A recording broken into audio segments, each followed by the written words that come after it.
Hello, Valentine's day ഒക്കെ ആയിട്ട് എല്ലാവരും എന്ത് പറയുന്നു? എത്ര റോസ് ഫ്ലവേഴ്സ് വീതം കിട്ടി?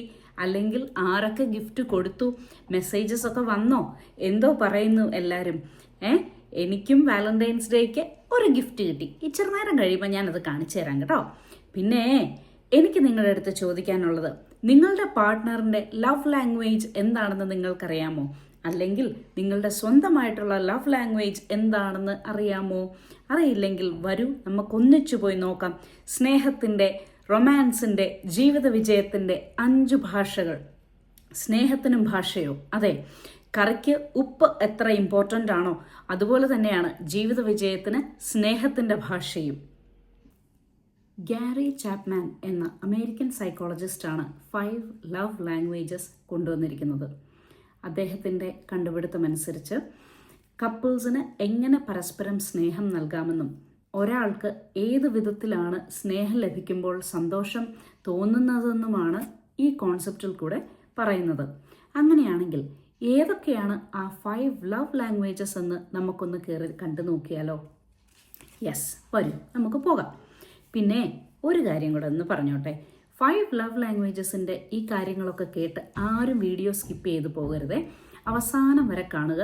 കാണുമ്പോൾ എങ്ങനെയാണ് നിങ്ങളുടെ ലവ് ലാംഗ്വേജ് കണ്ടുപിടിക്കാനുള്ള ടെക്നിക്കെന്ന് ഞാൻ പറഞ്ഞു തരാം. ഫസ്റ്റ് ലവ് ലാംഗ്വേജ് ആണ് വേർഡ്സ് ഓഫ് അഫർമേഷൻ. അതായത് നിങ്ങളുടെ പാർട്ട്ണറിൽ നിന്ന് നിങ്ങൾക്ക് എൻകറേജ്മെൻറ്റിൻ്റെ പോസിറ്റീവ് വേർഡ്സ് ഒക്കെ കേൾക്കുന്ന ഉടനെ ഒരു സന്തോഷം തോന്നുന്നുണ്ടെങ്കിൽ നിങ്ങളുടെ love language words of affirmation ആണ്. അതുപോലെ തന്നെ നിങ്ങൾ തിരിച്ച് നിങ്ങളുടെ പാർട്ട്ണറിന് എങ്ങനെയാണെന്നൊന്ന് ചിന്തിച്ചു നോക്കുക. താങ്കൾ പറയുന്ന എന്ത് കാര്യവും കേൾക്കുന്ന ഉടനെയാണോ അവർക്ക് സന്തോഷം തരുന്നത്? അത് സന്തോഷപ്പെടുകയും അതിന് മറുപടിയായിട്ട് അവർ ചിലപ്പോൾ ചിരിക്കുകയോ അല്ലെ തിരിച്ചൊരു താങ്ക്സ് പറയുകയോ ഒക്കെ ചെയ്യുന്നുണ്ടെങ്കിൽ നിങ്ങളുടെ പാർട്ട്ണറിൻ്റെ ലവ് ലാംഗ്വേജും വേർഡ്സ് ഓഫ് അഫർമേഷൻ ആയിരിക്കും. പക്ഷേ ഒരു കാര്യം ഒന്നിവിടെ നമുക്ക് ശ്രദ്ധിച്ചു നോക്കാം. 2 വ്യക്തികളുണ്ടെന്നിരിക്കട്ടെ, person A and person B. Person എയുടെ love language words of affirmation ആണ്. പേഴ്സൺ ബിയുടെ ലവ് ലാംഗ്വേജ് മറ്റെന്തോ ആണ്. അപ്പോൾ പേഴ്സൺ എ എക്സ്പെക്റ്റ് ചെയ്യുന്നുണ്ടായിരിക്കും എന്നോട് എൻ്റെ പാർട്ട്ണറായ ബി എന്തെങ്കിലും സംസാരിക്കണമെന്നുള്ളത്, അല്ലെ ഒരു കൺഫർമേഷൻ അല്ലെ ഒരു അഫർമേഷൻ പറയണമെന്നുള്ളത് ആഗ്രഹിക്കുന്നുണ്ടായിരിക്കാം. സേ ഫോർ എക്സാമ്പിൾ, എ ഒരു ലേഡിയും ബി ഒരു മാനും ആണെങ്കിൽ ആ ലേഡി ഒരു നല്ല ഭക്ഷണം ഉണ്ടാക്കി. ഭക്ഷണത്തിന് ശേഷം അവരിങ്ങനെ വെയിറ്റ് ചെയ്തുകൊണ്ടിരിക്കും എന്തായിരിക്കും എൻ്റെ പാർട്ട്ണർ പറയുന്നതെന്ന്. പക്ഷേ ഒന്നും പറഞ്ഞില്ലെങ്കിൽ എന്ത് സംഭവിക്കും? സങ്കടം വരും. അതുപോലെ തന്നെയാണ് കുറേ നേരം കഴിയുമ്പോൾ പാർട്ട്ണർ എ അങ്ങ് ചോദിക്കും, എങ്ങനെയുണ്ടായിരുന്നു ഇന്നത്തെ ഭക്ഷണം? ഇത്രയും മാത്രം പറഞ്ഞാൽ മതിയോ? അവിടെ വേർഡ്സ് ഓഫ് അഫർമേഷൻ ആയില്ല. അതുപോലെ തന്നെ ചിലപ്പോൾ നല്ലൊരു അറ്റയർ, നല്ലൊരു സാരിയൊക്കെ ഉടുത്ത് ഇറങ്ങി വരുമ്പോഴും അവരാഗ്രഹിക്കും അവരെ ഒന്ന് നോക്കി ഒന്ന് അപ്രിഷ്യേറ്റ് ചെയ്യാമെന്ന്. അതിന് പകരം എങ്ങനെയുണ്ട്, ഇന്ന് എന്നെ കാണാൻ കൊള്ളാമോ, അല്ലെങ്കിൽ ഈ സാരി എങ്ങനെയുണ്ട് എന്ന് ചോദിക്കുമ്പോഴത്തേക്കും ഫോൺ നോക്കിയിരുന്ന് കൊള്ളാം, കണ്ടുപോലും ഇല്ലല്ലോ എന്ന് ചിലപ്പോൾ അവർ മറുപടി പറയാൻ സാധ്യതയുണ്ട്, അല്ലേ? വേർഡ്സ് ഓഫ് അഫർമേഷനകത്ത് താങ്ക്സ് എന്നും സോറി എന്നും ഉള്ള കാര്യങ്ങൾ മാത്രമല്ല, പക്ഷേ അതിന് അപ്പുറത്തേക്കായിട്ടുള്ള നല്ല നല്ല സന്തോഷിപ്പിക്കുന്ന വാക്കുകൾ കുറച്ച് ഉപയോഗിക്കുന്നത് നിങ്ങളുടെ പാർട്ട്ണറിന് ഇഷ്ടപ്പെടാനായിട്ടുള്ള സാധ്യതയുണ്ട്. അതുപോലെ തന്നെ നമ്മുടെ സെക്കൻഡ് ലവ് ലാംഗ്വേജ് ആണ് acts of service. Acts of service എന്ന് പറയുന്നത് നിങ്ങൾ തന്നെ ഞാൻ ആദ്യം പറഞ്ഞതുപോലെ സ്വന്തമായി ചിന്തിച്ചു നോക്കുക. എന്ത് കാര്യം ചെയ്തു തരുമ്പോഴാണ് നിങ്ങൾക്ക് സന്തോഷം ഉണ്ടാകുന്നത്? സേ ഫോർ എക്സാമ്പിൾ, പുരുഷന്മാരാണെങ്കിൽ അവർക്ക് ഒന്ന് കാറ് വാഷ് ചെയ്യാനുണ്ടായിരിക്കും. അവരുടെ ഷർട്ടെല്ലാം അയൺ ചെയ്യാനായിട്ട് പെൻഡിങ് ആയിട്ട് കിടക്കുകയായിരിക്കും. അവർ കാർ വാഷ് ചെയ്യാനായിട്ട് പോകുമ്പോഴത്തേക്കേ പാർട്ട്ണറും കൂടെ ചെന്ന് ആ ഹോസിൽ വെള്ളമൊക്കെ ഒന്ന് ഒഴിച്ചു കൊടുക്കുന്നതാണ് ആക്ട്സ് ഓഫ് സർവീസ് എന്ന് പറയുന്നത്. അതുപോലെ തന്നെ അയൺ ചെയ്യാനായിട്ട് ഒരുപാട് കൂന കൂടി കിടപ്പുണ്ട്, പ്രൊജക്റ്റ് ആണെങ്കിൽ തീരാനുമുണ്ട്. ആ ഒരു സാഹചര്യത്തിൽ ആ പാർട്ട്ണറായ ലേഡി അല്ലെങ്കിൽ പാർട്ട്ണർ ആരാണോ അവർ അയണൊക്കെ ഒന്ന് ചെയ്ത് കൊടുക്കുകയാണെങ്കിൽ it's an act of service. അപ്പോൾ എന്ത് പറ്റും? നിങ്ങളുടെ പാർട്ട്ണറിന് സന്തോഷം ഉണ്ടാവുകയും അവരുടെ ലവ് ലാംഗ്വേജ് ബൂസ്റ്റപ്പ് ആവുകയും അവരുടെ ലവ് ബക്കറ്റ് ഫില്ലാവുകയും ചെയ്യും. മനസ്സിലായി എന്ന് വിശ്വസിക്കുന്നു. ഇത് ലേഡീസിൻ്റെ കാര്യമാണെങ്കിലോ, വീടൊന്ന് വാക്യൂം ചെയ്ത് കൊടുക്കാം ഹസ്ബൻഡിന്.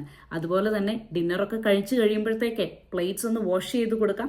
സിമിലർലി ഡിഷ് വാഷർ ഒന്ന് എംപ്റ്റി ചെയ്ത് കൊടുക്കാം. ഇപ്പം എങ്ങനെയുണ്ട്? ലവ് ലാംഗ്വേജ് 2 നമ്മൾ പഠിച്ചു കഴിഞ്ഞു. The third love language is receiving gifts. ചില ആൾക്കാർക്ക് എന്തെങ്കിലുമൊക്കെ സാധനങ്ങൾ കിട്ടുന്നത് ഭയങ്കര സന്തോഷമായിരിക്കും. അതിനവർക്ക് വലുപ്പമൊന്നും ചെറുപ്പമൊന്നും ഒന്നുമില്ല, എന്തെങ്കിലും ഒരു സാധനം മതിയെന്നേ ഉള്ളൂ. സേ ഫോർ എക്സാമ്പിൾ, ഒരു ബിസിനസ് ടൂറിന് പോയ ഹസ്ബൻഡ് തിരിച്ചു വരുന്നുടനെ ഞാൻ നിന്നെ ഓർത്തോണ്ട് ഇത് വാങ്ങിച്ചു കേട്ടോ, എങ്ങനെയുണ്ട് എന്ന് പറഞ്ഞ് എന്തെങ്കിലും ഒരു സാധനം കൊണ്ട് കൊടുക്കുമ്പോഴുണ്ടല്ലോ അവരുടെ മനസ്സങ്ങ് നിറയും. അതുപോലെ തന്നെ അത് പുരുഷന്മാർക്കും ഇങ്ങനെ തന്നെയാണ്. ഞാൻ എവിടെയെങ്കിലും പോയിട്ട് വന്നു, അതല്ലെങ്കിൽ വീട്ടിൽ എന്തെങ്കിലും ഒരു കാര്യം ഞാൻ ഇന്ന് അച്ചായന് വേണ്ടി ഉണ്ടാക്കിയതാണ് അല്ലെങ്കിൽ ഇത് കൊണ്ടുവന്നതാണ് എന്ന് പറഞ്ഞ് കൊടുക്കുന്നുടനെ ആണുങ്ങൾക്കും ഭയങ്കരമായിട്ട് തന്നെ സന്തോഷം ഉണ്ടാകും. അപ്പം അവരുടെ ലവ് ബക്കറ്റ് ഫില്ല് ചെയ്യാനായിട്ട് അത് സഹായിക്കും. കഴിഞ്ഞ ഒരാഴ്ചയായിട്ട് ഞാനിവിടെ കേൾക്കുന്ന റേഡിയോ സ്റ്റേഷനിൽ മെസ്സേജസ് ലവ് ലാംഗ്വേജിനെ കുറിച്ച് കേട്ടോണ്ടിരിക്കുകയായിരുന്നു. അതൊരു കപ്പിൾ ഷോ ആണ്. കപ്പിൾസിലെ മെയിൽ കപ്പിള് തൻ്റെ വൈഫിനെ കുറിച്ച് പറയുമായിരുന്നു, ഞാൻ എന്ന് വെളിയിൽ പോയാലും എന്ന് ഷോപ്പിൽ പോയി സാധനം മേടിച്ചുകൊണ്ട് തിരിച്ചു വരുമ്പോഴും എൻ്റെ വൈഫിന് വേണ്ടി ഞാനൊരു ചെറിയ ചോക്ലേറ്റ് എങ്കിലും വാങ്ങിക്കൊണ്ട് വരും. എന്തുകൊണ്ടാണ്? ആ വൈഫിന് ചോക്ലേറ്റ്സ് റിസീവ് ചെയ്യുന്നതോ അല്ലെങ്കിൽ ഗിഫ്റ്റ്സ് റിസീവ് ചെയ്യുന്നതോ ഭയങ്കര ഇഷ്ടമാണ്. അപ്പം ആണുങ്ങൾ അല്ലെങ്കിൽ പെണ്ണുങ്ങൾ തിരിച്ചാരുമായിക്കോട്ടെ വിചാരിക്കരുത് ടു എക്സ്പെൻസീവ് ആണ്, ഇപ്പോഴത്തെ കാലത്ത് നമുക്ക് ജീവിക്കാൻ ഭയങ്കര ബുദ്ധിമുട്ടാണ്. Doesn't matter, you don't have to buy something big. വളരെ ചെറുതാണെങ്കിലും ലവ് ലാംഗ്വേജിൽ റിസീവിങ് ഗിഫ്റ്റ്സ് ഇഷ്ടമുള്ളവരെ കൺസിഡർ ചെയ്യുന്ന കാര്യം മറക്കരുത്. Yes, fourth one is quality time. Quality time എന്ന് പറയുന്നത് ഭയങ്കര ഇമ്പോർട്ടൻ്റ് ആയിട്ടുള്ള ഒരു ലവ് ലാംഗ്വേജ് ആണ്. ഒന്നിൻ്റെ പുറത്ത് മെച്ചമാണെന്ന് ഞാൻ പറയുന്നില്ല, അതല്ല ഈ ലവ് ലാംഗ്വേജസിൻ്റെ ഉദ്ദേശവും. എങ്കിലും ക്വാളിറ്റി ടൈം എന്ന് പറയുന്നത് ഇന്നത്തെ കാലത്ത് വളരെ കുറവായിട്ട് മാത്രം കണ്ടുവരുന്ന ഒരു സംഗതിയാണ്. ചില ആൾക്കാർക്ക് അടുത്തൊരു പ്രസൻസ് ഉണ്ടായിരിക്കുന്നത് ഭയങ്കര ഇഷ്ടമാണ്. ഒന്നിച്ചിരുന്ന് TV കാണാമെന്ന് ആഗ്രഹിക്കും. പലപ്പോഴും ഞാൻ കേട്ടിട്ടുള്ള കാര്യമാണ്, ഒന്നിച്ച് അടുത്തിരുന്ന് ഒന്ന് TV കാണാമെന്ന് വിചാരിക്കുമ്പോഴത്തേക്ക് എൻ്റെ ഹസ്ബൻഡ് എനിക്ക് ഏറ്റവും ഇഷ്ടമില്ലാത്ത ന്യൂസ് ചാനൽ അവിടെ വെച്ച് ന്യൂസും കണ്ടുകൊണ്ടിരിക്കും. അത് ശരിയായൊരു നടപടിയല്ല. അതുപോലെ തന്നെ ചില പുരുഷന്മാരും പറയുന്നത് കേട്ടിട്ടുണ്ട്, എനിക്കൊന്ന് അടുത്ത് പോയൊന്ന് ഇരിക്കണമെന്നൊക്കെ ആഗ്രഹമുണ്ട്. ഞാൻ അടുത്ത് ചെന്ന് ഇരിക്കുമ്പോഴത്തേക്ക് അവൾ പറയും, മാറിയിരിക്കും, ഈ സീരിയൽ ഞാൻ കണ്ടുകൊണ്ടിരിക്കുക. സി, അതാണ് അവിടുത്തെ പ്രശ്നം. പരസ്പരം രണ്ടുപേരും ഒരുപക്ഷെ ഒന്ന് ഈവനിങ് വാക്കിന് പോവുക, അതല്ലെങ്കിൽ രണ്ടുപേര് ചേർന്ന് എവിടെയെങ്കിലും ചെറിയൊരു ട്രിപ്പിന് പോവുക. നിങ്ങൾ ഈ പോകുന്ന ട്രിപ്പിന് എല്ലായിടത്തും മക്കളെ കൊണ്ടുപോകണമെന്നുള്ള ആവശ്യമില്ല. കാരണം ഹസ്ബൻഡിനും വൈഫിനും മാത്രം കൊടുക്കാനായിട്ട് അല്ലെങ്കിൽ പാർട്ട്നേഴ്സിന് മാത്രം കൊടുക്കാനായിട്ടുള്ള ഒരു സമയമായിരിക്കണം ആ ക്വാളിറ്റി ടൈം എന്നുള്ളത്. Spend the time in a beautiful way rather than being together. Be there for each other. ചില ആൾക്കാർ ഞാൻ ഉണ്ടായിരുന്നല്ലോ, അവിടെ ഞാനും പോയായിരുന്നല്ലോ എന്ന് പറയും. അങ്ങനെയല്ല, രണ്ടുപേരും പരസ്പരം എവിടെ നിന്നാലും ആ ഒരു സ്നേഹം എക്സ്പ്രസ് ചെയ്യുന്ന രീതിയിൽ തന്നെ ആയിരിക്കണം നമ്മൾ ക്വാളിറ്റി ടൈം സ്പെൻഡ് ചെയ്യുന്നത്. അതിൻ്റെ അർത്ഥം സമൂഹത്തിന് വിരുദ്ധമായ രീതിയിലുള്ള എന്തെങ്കിലുമൊക്കെ കാര്യങ്ങൾ കാണിച്ചുകൊണ്ട് ക്വാളിറ്റി ടൈം സ്പെൻഡ് ചെയ്യാം എന്നുള്ളതല്ല. പക്ഷേ പരസ്പരം സ്നേഹത്തോടുകൂടിയും രണ്ടുപേരും അങ്ങോട്ടും ഇങ്ങോട്ടുമുള്ള പ്രസൻസ് എൻജോയ് ചെയ്യുന്ന രീതിയിലുള്ള ഒരു ക്വാളിറ്റി ടൈം ആണെങ്കിൽ ജീവിതം കുറച്ചും കൂടെ അടിപൊളിയായിരിക്കും. The last and the fifth one is physical touch. ആദ്യമേ തന്നെ ഞാൻ പറഞ്ഞുകൊള്ളട്ടെ, ഫിസിക്കൽ ടച്ച് എന്ന് പറയുന്ന കാര്യം ഇൻറ്റിമസിയെക്കുറിച്ചല്ല ഉദ്ദേശിക്കുന്നത്. ഒരു ഹസ്ബൻഡും വൈഫും അല്ലെങ്കിൽ രണ്ട് പാർട്ട്നേഴ്സ് തമ്മിലുള്ള ഇൻറ്റിമേറ്റ് മൂവ്മെൻറ്റ്സിനെ കുറിച്ച് മാത്രമുള്ള കാര്യമല്ല ഫിസിക്കൽ ടച്ച് എന്ന് പറയുന്നത്.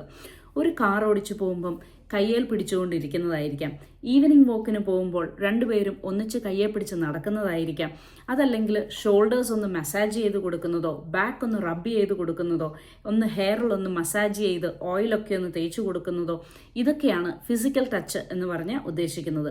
നിങ്ങളുടെ പാർട്ട്ണർ നിങ്ങളുമായിട്ട് ഒന്ന് അടുത്തൊന്ന് ഇരിക്കുക, ആ ഷോൾഡേഴ്സ് തമ്മിൽ ഒന്ന് ചേർന്നിരിക്കുക. അങ്ങനെയൊക്കെ ചെയ്യുമ്പോൾ മറ്റേ പാർട്ട്ണറിന് സന്തോഷം തോന്നുന്നുണ്ടെങ്കിൽ അവരുടെ ലവ് ലാംഗ്വേജ് തീർച്ചയായിട്ടും ഫിസിക്കൽ ടച്ചാണെന്ന് നമ്മൾ മനസ്സിലാക്കണം. ഇനി ഞാൻ വേറെ ഒരു കാര്യം കൂടെ ഞാൻ പറയാം. കുട്ടികൾക്കും ഈ ലവ് ലാംഗ്വേജസ് ഉണ്ട്. നമ്മളുടെ ഓരോ കാര്യങ്ങളും ഈ 5 എണ്ണം ഞാൻ പറഞ്ഞതിൽ നമ്മളുടെ മക്കൾക്കും ഇത് ബാധകമാണ്. ലവ് എന്ന് പറയുന്നത് ഹസ്ബൻഡിനും വൈഫിനും അല്ലെങ്കിൽ പാർട്ട്നേഴ്സിനും മാത്രമുള്ളതല്ല. കുട്ടികളും വളർന്നു വരുവാണ്. ചെറുപ്പം മുതലേ അവർ കണ്ടു വളരുന്നത് അല്ലെങ്കിൽ അവർ കേട്ട് വളരുന്നത്, അവർക്ക് ഫീൽ ചെയ്യുന്നത്. അതുകൊണ്ട് എന്താണെന്ന് മനസ്സിലാക്കി അവർക്കും ഇത് പകർന്നു കൊടുക്കാനായിട്ട് നമ്മൾ ശ്രദ്ധിക്കണം. ഇനി ലവ് ലാംഗ്വേജസ് കണ്ടുപിടിക്കാനുള്ള ഒരു ടെക്നിക്ക് എന്താണെന്നറിയാമോ?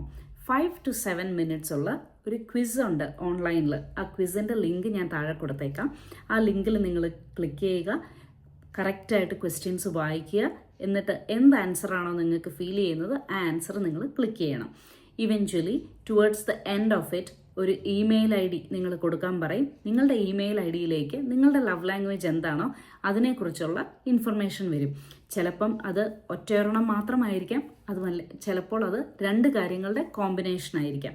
എനിക്ക് 2 കാര്യങ്ങളുടെ കോമ്പിനേഷനാണ് ഉള്ളത്. ഒന്ന് ഫിസിക്കൽ ടച്ചാണ് എൻ്റേത്, second one words of affirmation ആണ്. അപ്പം നിങ്ങളുടെ ലവ് ലാംഗ്വേജ് ഏതാണെന്നൊന്ന് കണ്ടുപിടിച്ചിട്ടേ ഈ വീഡിയോയുടെ താഴെ നിങ്ങൾ കമൻറ്റ് ചെയ്യാൻ മറക്കരുത്. കമൻറ്റ് ചെയ്യുക മാത്രമല്ല, ഞങ്ങളുടെ ചാനൽ സബ്സ്ക്രൈബ് ചെയ്യുകയും കൂടെ ചെയ്യണം.